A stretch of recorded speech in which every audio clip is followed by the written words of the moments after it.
Hello, everyone. My name is Lionel Sander from Pembroke Publishers, and thanks for joining us this evening or this afternoon, depending where you are in this country. Just before we get started, I would like you to know that Pembroke Publishers' head office is situated upon traditional territories of the Wendat, the Anishinaabeg Nation, the Haudenosaunee Confederacy, the Mississaugas of Scugog, Hiawatha First Nation, Alderville First Nation, and the Métis Nation. The treaty covering this area of land in Toronto, Ontario, is collectively known as the Williams Treaties of 1923. I would also like to acknowledge and thank the WSÁNEĆ people on whose traditional territory I live, learn, and work. The WSÁNEĆ people have lived and worked on this land since time immemorial. I wish to recognize the significant contributions of Indigenous peoples across this land. We seek a new relationship with First Nations, Métis, and Inuit peoples, one based in honor and deep respect. And now it's my privilege to welcome our speaker for this evening. And as I mentioned in the preamble before we got started, David lives on the wonderful island of Prince Edward, the only province I have not visited. And we share a kinship in that I live on another island, just happens to be on the west coast and called Vancouver Island. So it's the Island Boys here today from Pembroke Publishers doing the presentation. If you are a Twitter fan, we'd love for you to tweet out during the session. You'll notice in the chat there's a public and then right beside the tab a Twitter tab. And if you click on the Twitter tab, you'll see anyone that tweets out to Pembroke Webinars, that particular tweet will be grabbed and put into there. And so if you see something that speaks to you and you support, please feel free to add that into the Twitter stream. We'd love for you to do that.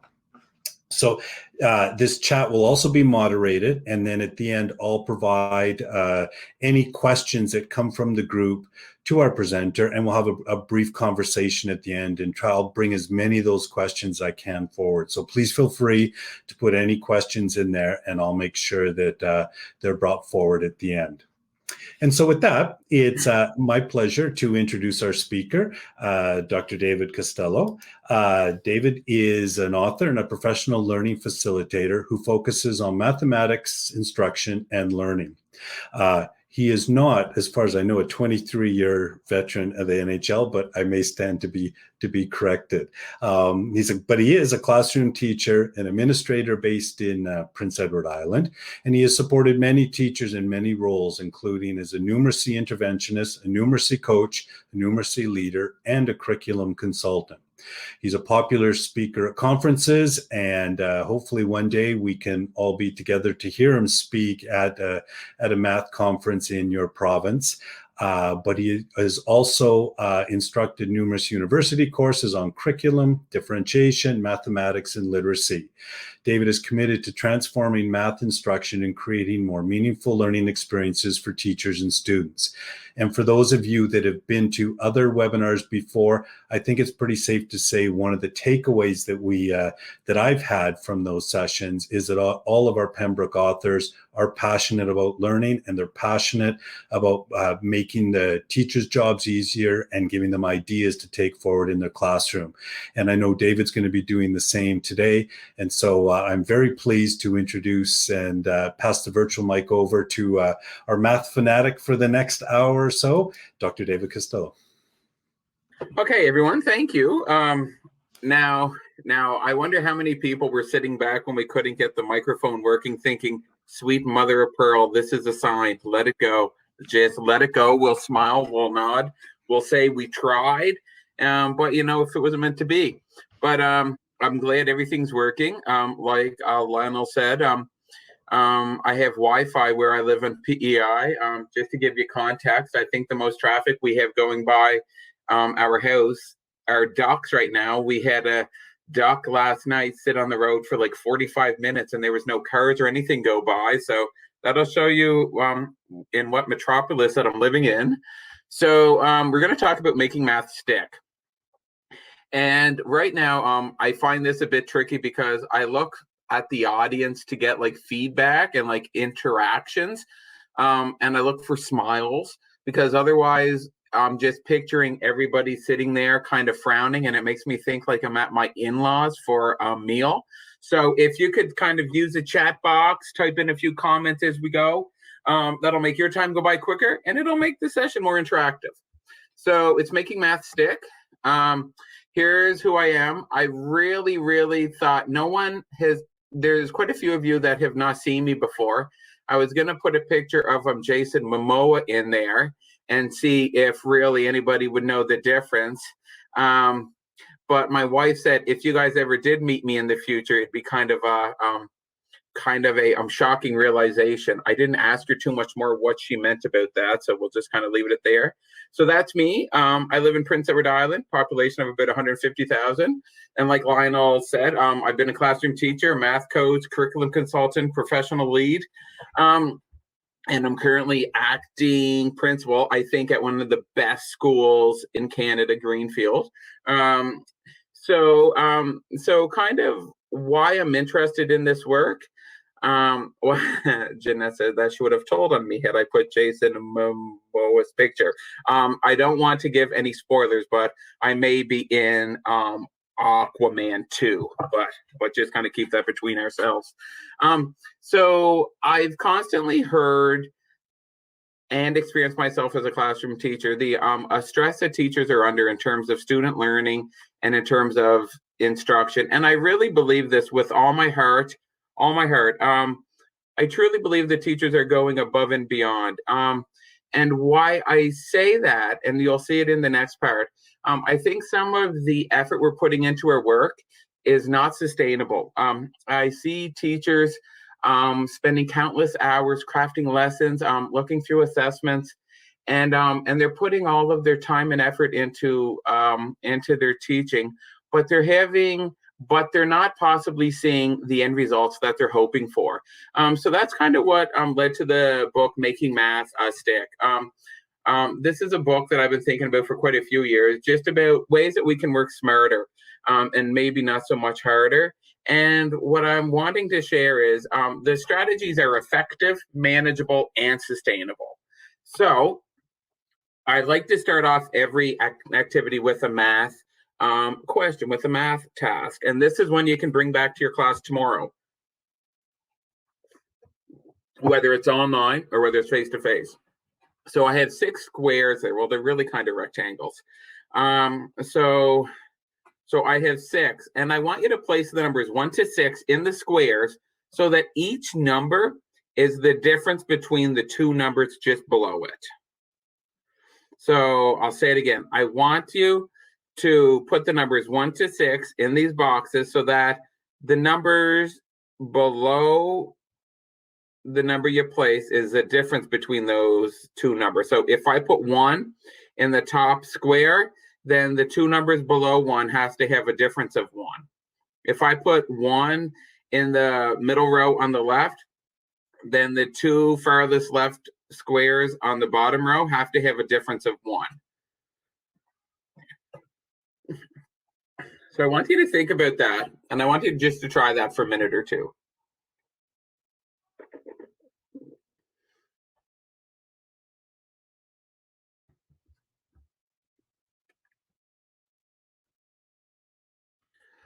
What I would usually ask people if we were face to face is how many people are finding this task or problem like, okay, I initially thought I'll just put 1, 2, 3, 4, 5, 6, and that should work.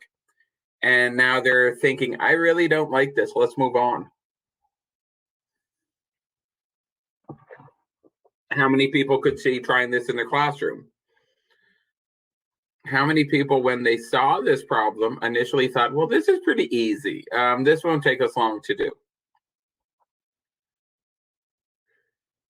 But what? Okay, so this is nice. So I'm seeing that the chat box fill up.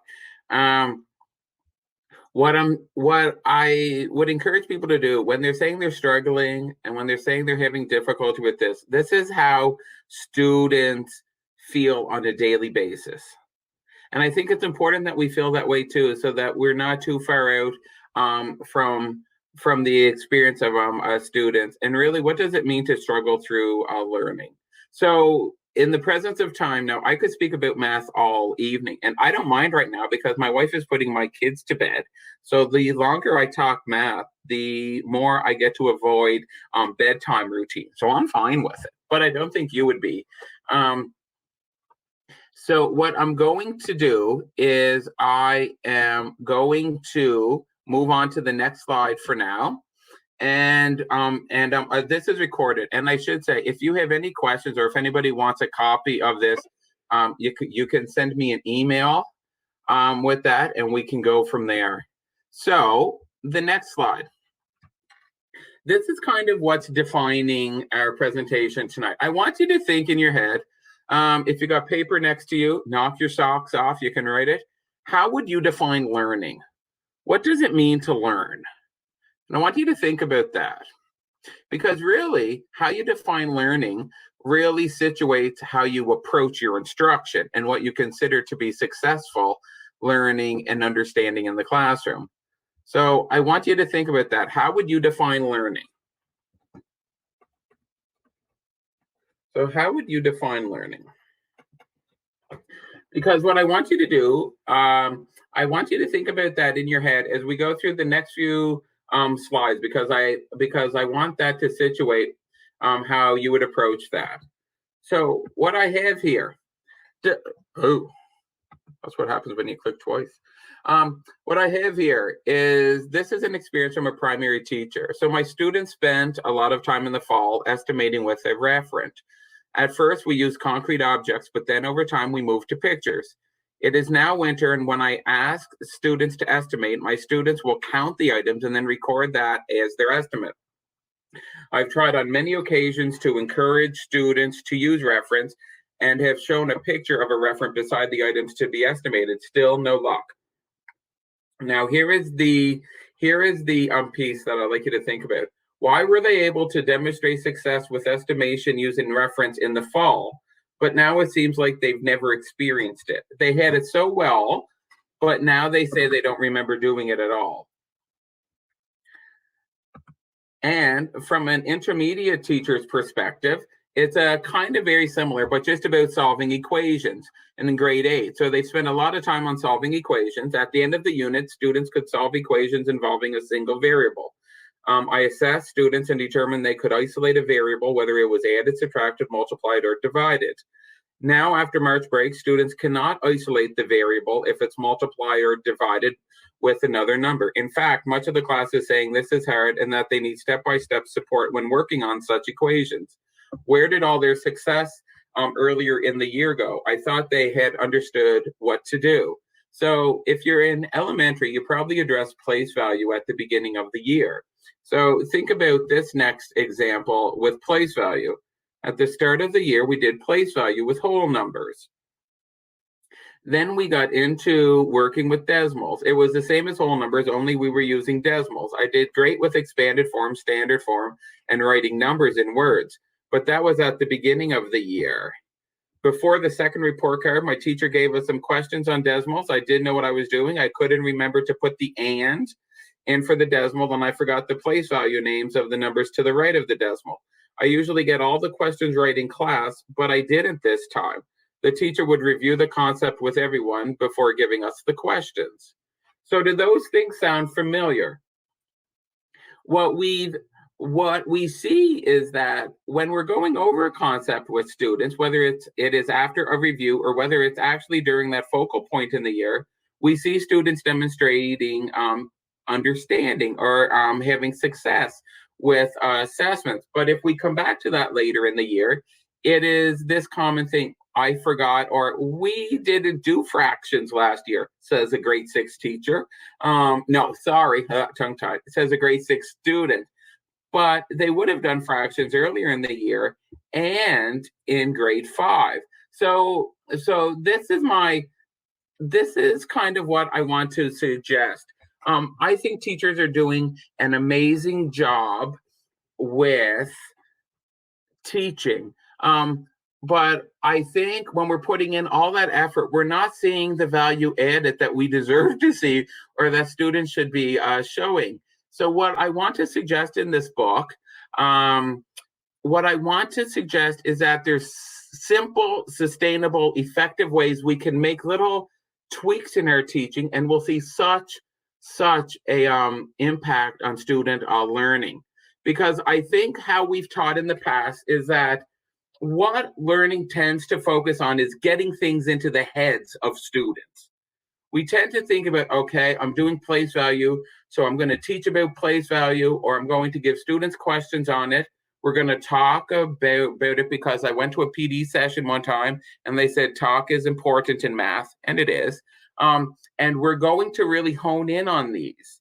And then what we're going to do is I'm going to give students then opportunities to actually demonstrate their understanding of this. And what we tend to do is we tend to have a year set up in a linear way. We tend to have topic A, and that topic A, let's say, could be improper fractions. We teach that, we do well, students are getting it. We leave the classroom kind of with some great posture, looking up. And then we go to topic B, and then we go to topic C. But it's very much linear. And even kind of taking that one step further. Okay, so I'm pretty impressed with this. Did you see how I kept everything on the same slide, but I just removed the visuals? I was pretty impressed with that. I was pretty impressed with how it's seamless. It really is two slides, but it has the appearance of one slide just with a different picture. Anyway, I was pretty pleased with that. And when we're teaching, it's kind of look at something like this. When we do lesson topic A, and it's kind of like practice questions and corresponding focus. And all the practice questions deal with topic A, and that could be representing improper fractions. Then what we have is lesson topic B, practice questions, and that all addressing topic B, and that could be ordering integers, and everything comes with lesson topic B. And then we have lesson topic C, which could be finding surface area. But all of the practice questions deal with topic C. And what this is, when we do this, we are programming, and I'm going to use that word, we're programming our students to just not have to think about what is going on in this problem or what concept is being explored or what strategy do I have to apply. Because if I spent a week on representing improper fractions, and if all the questions are on that, I can just go through that rotely. And I think that's leading to our issues. Now, people say, tell me more, David, tell me more. I'm just sitting back and I can be here all night. Well, the question is, why do we have this focus? Why is this focus so prevalent? And there's three reasons to it, and there could be more reasons, but here are three. A, teachers are provided with a curriculum and feel pressure to move through it at a brisk pace to ensure that all content is covered. And I italicize covered. So we're trying to get everything covered. Once again, when I think of covered, I think we're trying to get everything into the heads of students. Possible focus reason why, number two, classroom assessments typically measure students' ability on the content that has just been covered. So what this does is this assesses student knowledge and understanding on a short-term basis. And then three, students are required to take a standardized assessment. To ensure students do well on these assessments, teachers teach to the test. It's about getting material into the student's head.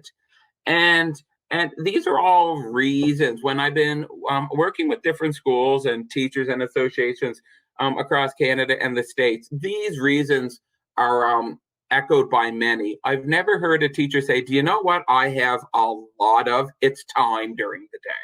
I have about 45 minutes during the day that I'm not quite sure what to do with. If you can find me a few additional math concepts, David, I could put them in there and that could really fill my day. No, instead, teachers are feeling overwhelmed and they're feeling that time pressure and to get everything done. And what we can take away from this approach to learning, now you'll see kind of a little assessment to the right, something similar that I'm thinking we would have seen. growing up. But I just kind of want to give this an example. So a person I know, when she was in grade 9, she took home a fractions test. And she was telling me, she said, look at this. I got 112% on a fraction test, which is completely ironic, the 112%. Anyway, but I'm thinking, okay. I said, so what was your test on? She said, well, we were doing multiplication. We were doing multiplication of fractions, and there was like 25 problems, like 1/9 multiplied by 2/3, da da da. And then there was a word problem at the bottom. And it was like Vancouver Island is 1/7 the size of British Columbia, and British Columbia is 1/10 the size of Canada. What is Vancouver Island in relation to Canada? And she got it correct. She did 1/7 multiplied by 1/10. And I said, wow, you know this. I said, how did you know that? She said, well, right below my name, it said multiplication. The first 20 problems, they gave me 2 fractions and I multiplied. She said, and there was 2 fractions in the word problem. So I just looked at the 2 fractions, pulled the 2 fractions out, multiplied them. I said, oh, I said, so you didn't even read the problem? She said, no, didn't have to. I said, okay, what would you have done if there would have been an addition question instead of multiplication? She said, that wouldn't be on a multiplication test. I said, okay, so then this might be a troubling area that you have with fractions. She said, I've got a test with 112% written on it that would disagree with you right now. She said, obviously, I know fractions and I know them well. So what I think we have is we have something called an illusion of mastery. When we have this teach, test, and move on approach, this linear approach, students can demonstrate success on the assessment, and that gives them the impression that they understand the concepts. However, what we need to understand is sometimes we're not measuring understanding. What we're measuring is short-term performance, and there's a difference. If it's only linear and we're only measuring that short-term performance, it's giving students an inaccurate depiction of their understanding. And then what we have is we have retention and application. My question for people would be, are students retaining their understanding, and are they able to apply previous learning to solve novel situations? So think about that in your class, and this is a big question.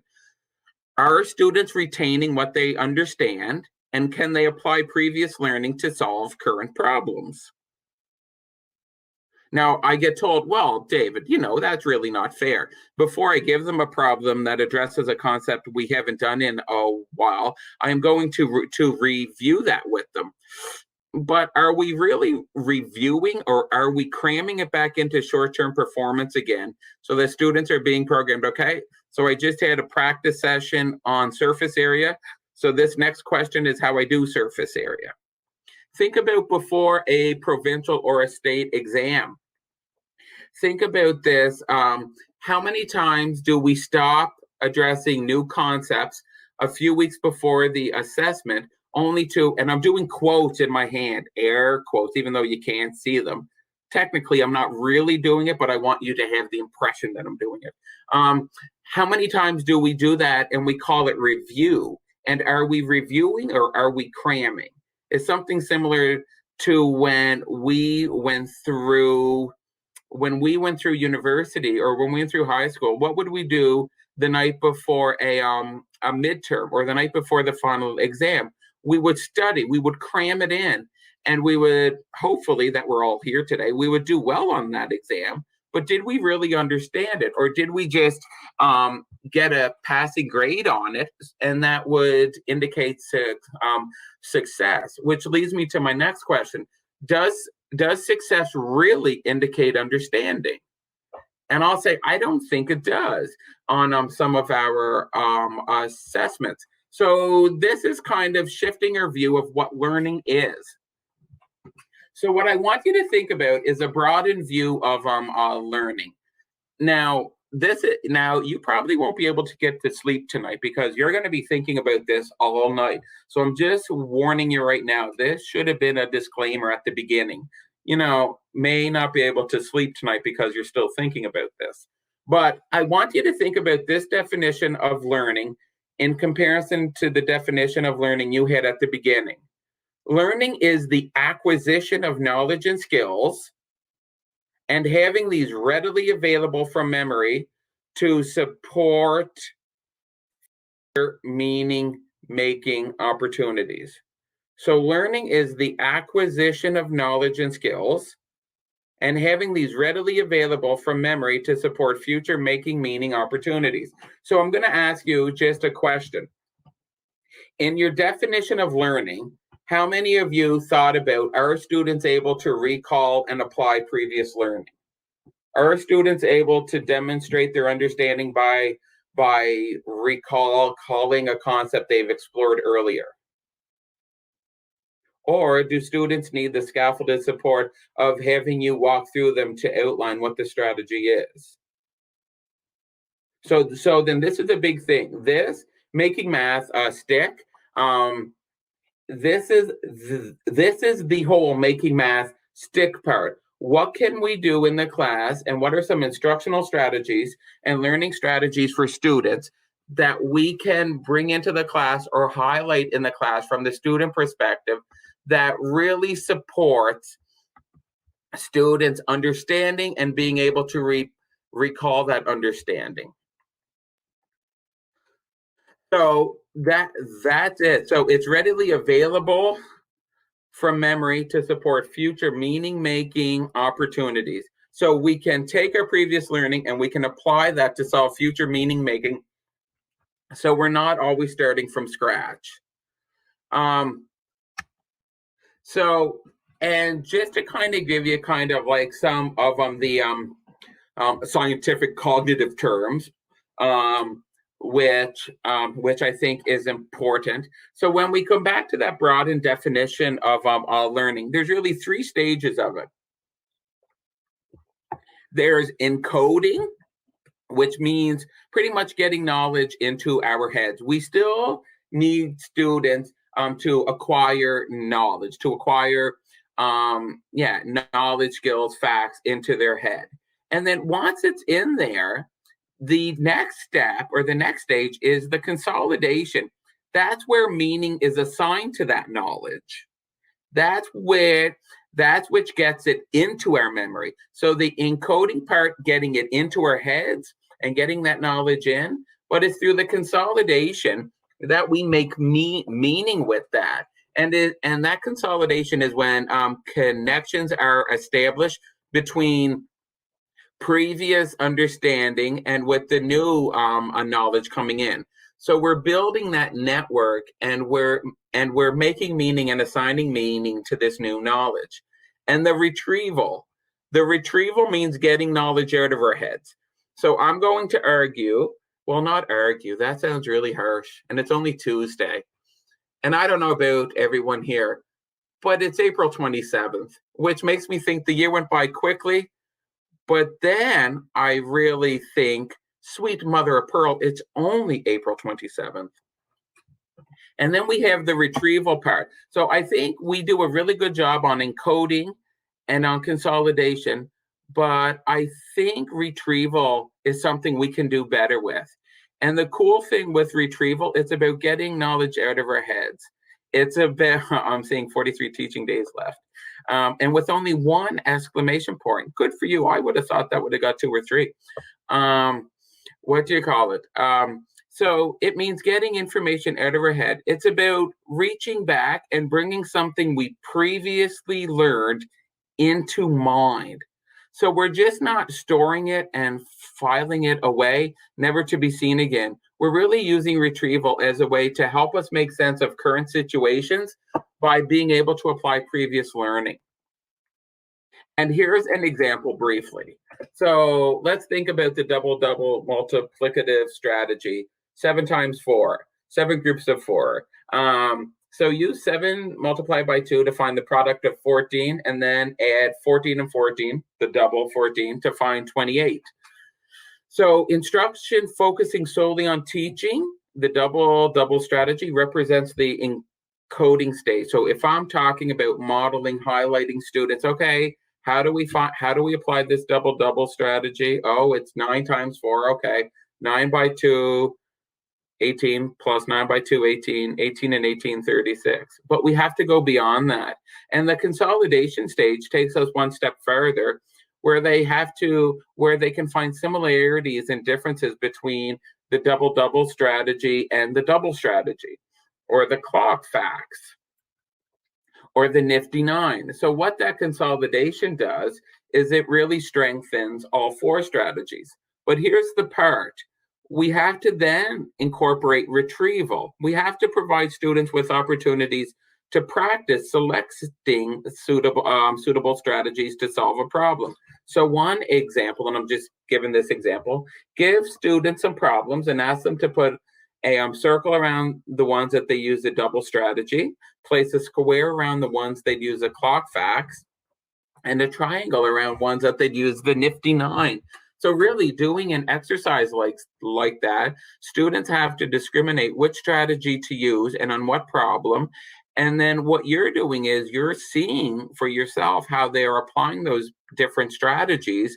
And the students are really engaged in a retrieval opportunity to help that. And retrieval provides students with the opportunity to make more connections to past learning.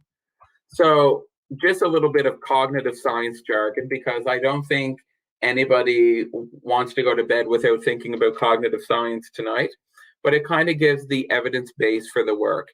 So revisiting concepts throughout the year can be a game changer. So the cognitive science jargon would be each time a memory is retrieved, the individual must think about it once again, reconstruct it in terms of the previous knowledge and current experience, and then reconsolidate it. So during that, our memory strengthens. And the more that we retrieve previous learning, the more our brain organizes it. So by strengthening the pathways to these memories and increasing the retrieval cues, the brain naturally makes these memories more accessible. Therefore, it can be argued that retrieval is more powerful than encoding. So it's almost like we're kind of missing that third stage that actually has a greater impact on student learning than on the encoding phase. Now, I know what you're thinking. You're thinking, David, I am signing up. I am buying one of my books for all my school, possibly board. Possibly I'm buying this for my spouse for our wedding anniversary. So how can I retrieve these things? So here are just some little approaches that we can support retrieving after a concept has been introduced. We can space out opportunity with that. So instead of just going over a concept for one short block of time, spread that concept out to maybe a day here or a day there. Spread it out over time so the students have to return to the content and they're interrupting the forgetting process. And mix practice. Instead of having all the same concepts addressed in a practice session, offer problems that address a different strategy. So students have to read the problem, understand what's being asked, discriminate which strategy to apply, and then to apply that. And when problem types come in random order, a student must first think about the problem and determine the necessary strategy. And feedback. This is a big part. Important for students to recognize whether they're correct or they're incorrect. This supports metacognition. And this comes back to the illusion of mastery or the illusion of learning or an inaccurate an inaccurate depiction of our accuracy. Students don't always need to receive feedback from the teacher. Students can work through a problem and then check their work against a answer key, against other students' work, against a completed solution. or that feedback doesn't always have to come back from the teacher, and it doesn't have to be immediate. But what it has to do is it has to provide students with the recognition whether they're correct or not. And here would be an example. So the first block, considered block practice, that's how we traditionally approach practice after the concept was introduced. We have a practice session on A, a practice session on B, one on C, one on D. And I would see those before a standardized exam or a midterm or a test. But what I'm advocating for is, instead of having block practice, consider how we would approach retrieval after a concept was introduced, using space and mixed practice. In the first practice session, we address all four concepts, A, B, C, and D. So the students have to discriminate through the problems and understand which strategy to apply. And then the next session, they're still doing A, B, C, and D, but now the problems are mixed up in different order. And C, B, D, A, and then D, A, B, C. What I think that does, well, it is not what I think that does. What that does is you're constantly returning to a concept over time. So students are constantly getting practice, bringing previous learning to the forefront. And that makes a big difference. So what I've done is,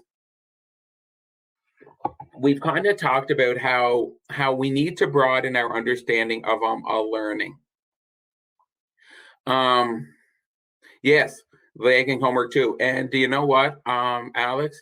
That was going to be one of the things that I have here. But the session just kind of, I don't have enough time, but I will talk about homework during the instructional strategies. So what I have is, I have 4 strategies as an example for each of the learning strategies and instructional strategies. And these are all taken from the book, which, I don't know about you, but I'm hearing amazing things about making math stick. And I hear that the author is just amazing. Anyway, feel free to comment in the chat box. So learning strategy 1, compare and contrast. What this is that when students compare and contrast 2 concepts, it requires the students to examine each of the concepts closely and to distinguish their similarities and differences. By doing that, students have to hone in on the foundational aspect of both concepts, thereby adding crucial layer of meaning to the students' memories. So you're really adding to that network. And an example of that could be compare and contrast continuous and discrete data. So let's say you did continuous and discrete data before Christmas. Why not provide them an opportunity to retrieve and say, okay, boys and girls, compare and contrast continuous and discrete data. Or if you're teaching, you could do this in grades 3, 4, compare and contrast area and perimeter. Or compare and contrast scatter plots and circle graphs. So after you've worked with the concept, this is a way to come back to it as a way to support that understanding. Venn diagrams work well with this.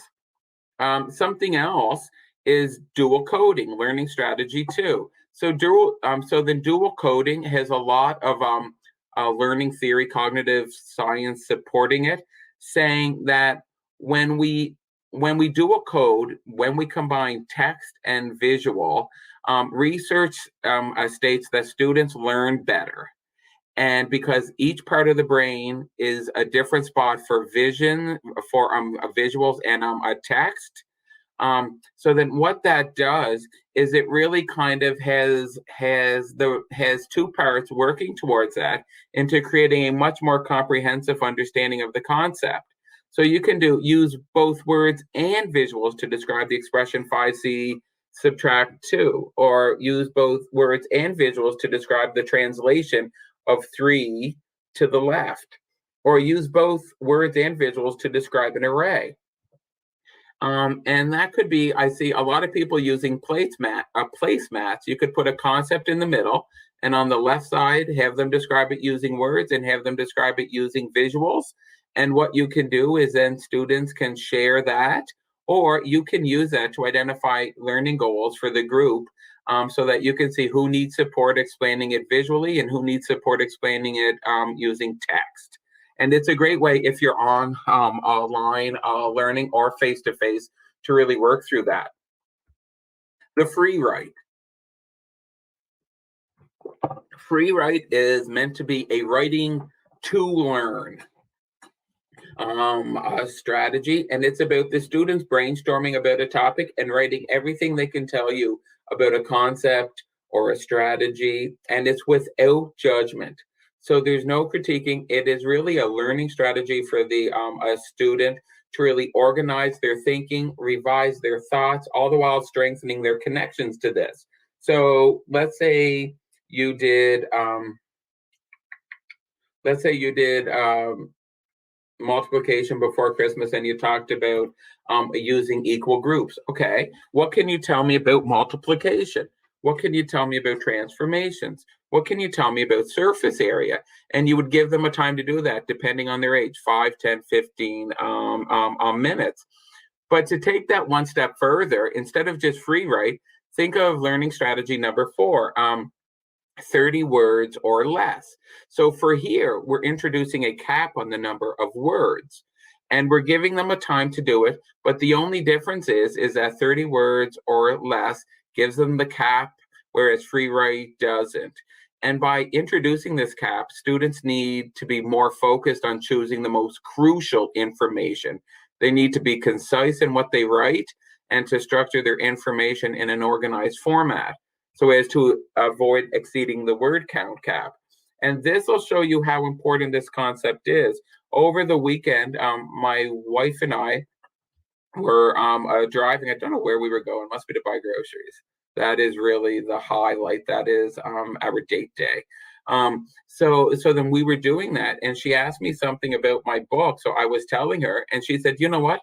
This is a great time for you to practice what you wrote. I don't want you just to give me a free write. I want it in 30 words or less so that we can move on." I'm like, ouch, that's not the intent of this strategy. But while it does have applications in real life, I guess. So then what we have now is we're going into an instructional strategy, daily cumulative review.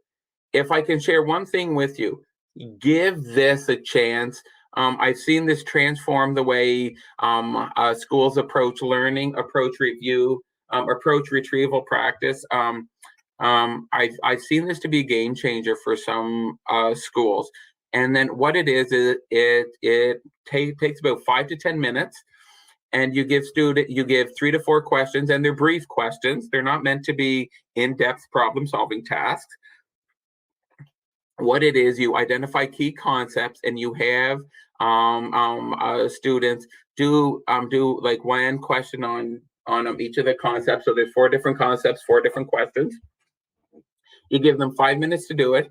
Then you share what the correct responses is, and that gives them the feedback whether they're correct or I'm not. And I see Jeanette in the chat box. Yeah, Muscatawbin Valley loves DCR. I did some work with them, and it makes a big difference. And it's one of those subtle things that you can do in the warm up. And here are some examples. So you'll see the left is a primary teacher's example. What the primary teacher chose was 4 key concepts: place value, perimeter, subtraction, and equations. And there was 4 questions every day, and they were mixed up. So the teacher gave those 4 questions, gave about 5 minutes to solve them, and then would check it. And on the right side, it's an elementary example. The teacher identified fractions, place value, decimals, and multiplication. And what this does now, I have Monday, Tuesday, Wednesday, Thursday, Friday. Some teachers don't do this every weekday. Some teachers do it every second day. Some teachers do it and they call it kind of like they do it on Wednesdays and Fridays. But the point is that they continuously come back to it and they space it out so that it is meant to be a way to keep that retrieval going up. So that would be daily cumulative review. Strategy 2 would be a choice board. A choice board is a visual presentation of multiple questions or prompts that address one or more concepts. Students have the choice of which of these problems to do. And now some of it might be that you might say, I want you to choose a question from the top row, one from the second row, one from the third row, or I want one from each different column, or I want you to do a diagonal and it's up to a U. But what it is that students have to come back to this. So let's say that you did fractions earlier in the year. An example might be, here's a choice board for fractions that you would give down the road so that students are coming back to these concepts. And this could be a whole class example. This could be something that could be as simple as that you have a few different choice boards up and students can work on it individually, but it's meant to be previous learning in a way that students can come back to it over time. Okay. Next is kind of a then, now, later grid. It's a great way to address different concepts, to mix your review, but to space it over time, because what it does is the then, previous learning, now current concepts, and begin to explore concepts identified for the near future. And there's 3 questions for each. And the grid is a form of retrieval practice so that students address a variety of concepts, and they work on it over consecutive weeks. So they're spacing out learning. So what it could look like would be, there's a then, now, later grid from intermediate. The top one was integers, adding and subtraction of integers. The next one was adding and subtraction of fractions. And the last one was multiplication of whole numbers and decimal numbers. So we have that. So that's another one. And you can put that as a class example, individual. And the last one is, now I know that there's some schools that have flexibility in crafting their year plan, that there's some districts that do, but there's really 2 ways that I share in the book that we can think about the year plan. One is a spiral curriculum, where we think of concepts in terms of big ideas and we really cycle through them, let's say 3 times a year. So the first cycle is that we kind of get our feet wet, that we work through it. Then when we come back to it during like cycle 2, we delve a little bit deeper into it. So we're spacing it out through the year, and students are coming in with their previous understanding. And then in that third cycle, we're really digging down deeply in that so they can apply their previous learning. And then what it does is it is spacing concepts out over time, and it's mixing concepts throughout the year. Now, I will tell you, one of the things is people say, I don't have time to address a concept 3 different times during the year. I've seen spiral curriculums. Teachers who have used them and come back to them will say, I actually have more time doing it this way. And I feel like I'm not just covering concepts, but I'm actually focusing on student learning. And the other one could be a key concept, which you would identify either at your grade level, at your school, or in the district, the key concepts, and you would prioritize those in the year plan to have those front loaded in the year plan. So then what that does is that gives you more time with the key concepts, as those key concepts are crucial, and it helps with the learning of the other curriculum outcomes and standards. So it really helps with that. And the other instructional strategy that's not on here is homework. I've seen the different strategies being used. I've seen one a teacher in the past. What she did was she would give one problem on the current concept, and she would give 2 or 3 problems from a previous concept as a way to kind of pull it forward. And then she would give one question that actually would dig down deeper as a problem-solving approach. So it was giving students multiple concepts to work on, but it was not giving them too much that they weren't getting the feedback of if they were correct or I'm not. Okay, so I'm pretty pumped. Everybody stand up, stretch, but still listen, okay? I'm pretty pumped about this. I've been working the past few weeks on making a website, and I tried to contact a few people, but everybody's busy. So I'm like, well, how hard can it be to build your own website? Sweet mother of pearl. it's hard to build your own website.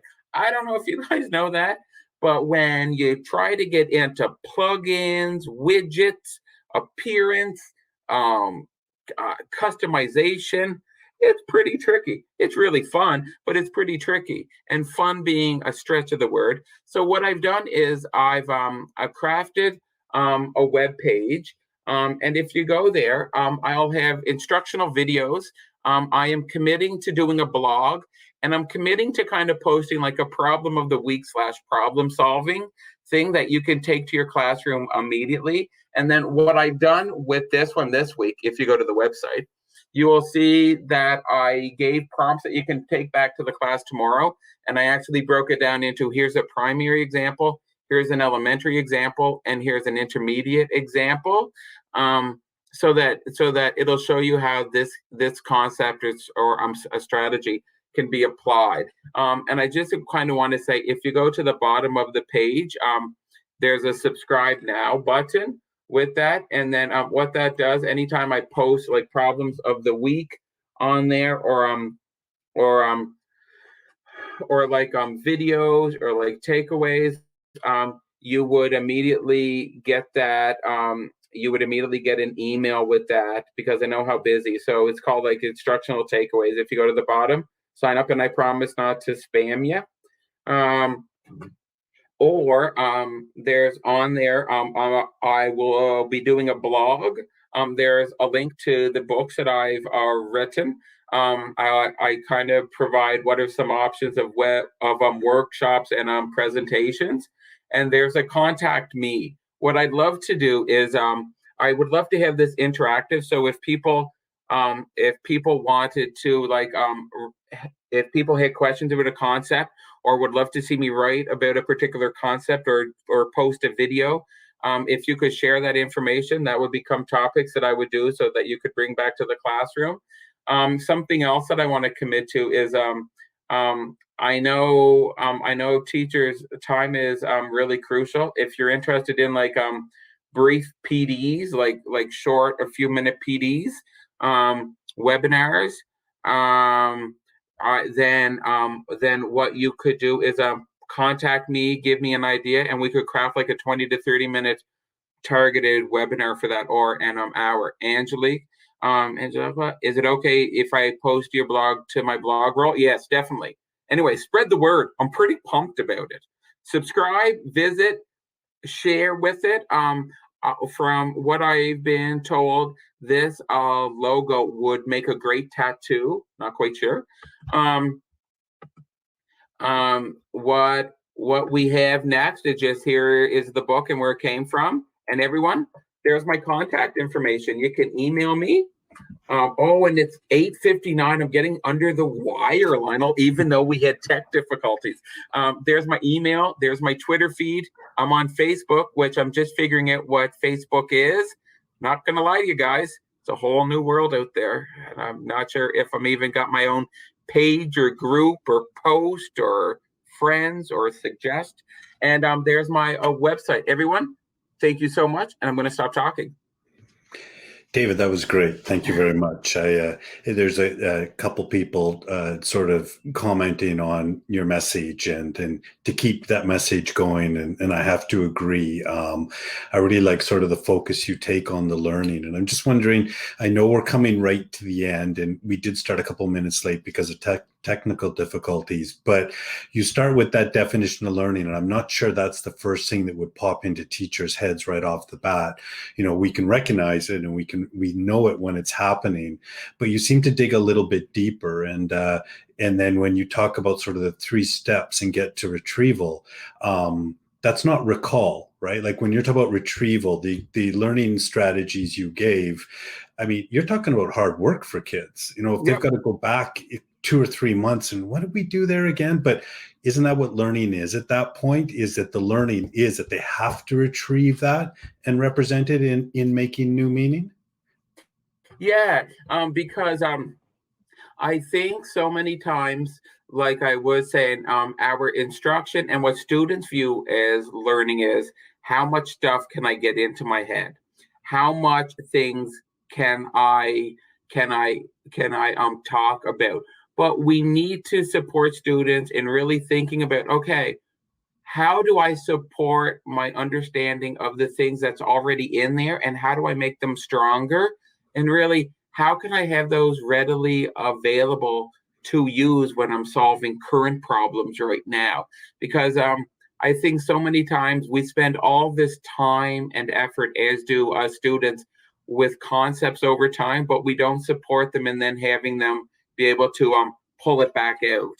Yeah, yeah, yeah. No, I agree. It's and obviously I'm probably a little biased because I sort of come from the senior physics zone, and and but so when I'm, things do start to just naturally in nature cross over. So you need that, and you need to be able to pull on that. So, as Blanche says, it's some of the ideas and make it stick. That how learning occurs is powerful at all grades, and I really like the practical examples you gave in there, and that's being reflected as the chat is moving along here as we chat talk. So, David, just on behalf of everyone, I'll lead. Thank you for this last hour. I'll let you take us out with the last word. But thanks for taking the time. And you can see from the comments, people said, "Where did the hour go?" It really did. It was very enjoyable. And for folks, if you click on the handouts tab, you can see that you can get to Pembroke Publishers, and there's a code there. If you'd like to use that, you can get $5 off when you order David's book. And the code is MMS21. So, David, again, thank you. And I'll just let you take us out tonight. Do you know what? If I had a bit more musical talent, I would be singing "Looks Like We Made It," but I can't. And just in case anyone's planning to really Google me, I didn't play professional hockey under my name. I played under, no, I'm kidding. Anyway, everyone, thank you so much for this time. And I want to thank Pembroke Publishers for bringing this book to life for me. Lionel, thank you for problem solving our tech support through this, because I know that my Wi-Fi speed, I don't think even registered on the meter at the beginning. And really, everyone, what I want to stress is reach out at any time. You can reach out through my contact information here or on the website. I'm here to support, and I want to help you have an approach to instruction that is both effective and sustainable. Anyway, that's everything for me. Good. Thanks again, David. Thanks, everyone. We'll see you next time. Have a good evening.